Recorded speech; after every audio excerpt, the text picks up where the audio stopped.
আজকে আমি মুসুর ডাল দিয়ে সজনে পাতা রেসিপি করে দেখাবো। মুসুর ডালটা আমি সেদ্ধ করে নিয়েছি, সজনে পাতা আর রসুন থেতো করে নিয়েছি। কড়াই আমার গরম হয়ে গেছে, আমি তেলটা দিয়ে দেবো। সর্ষে তেল দিয়ে করব।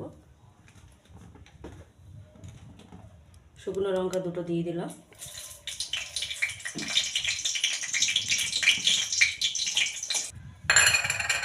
রসুন থেতো দিয়ে দিলাম।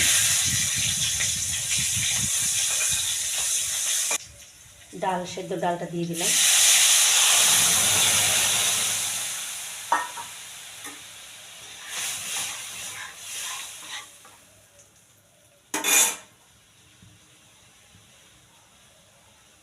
হলুদ দিলাম 1 চামচ। এখন সজনে পাতাটা দিয়ে দেবো।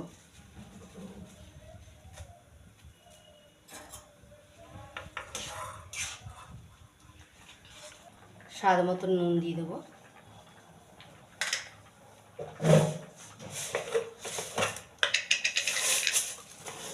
সামান্য মিষ্টি দেবো, চিনি দিয়ে দেবো।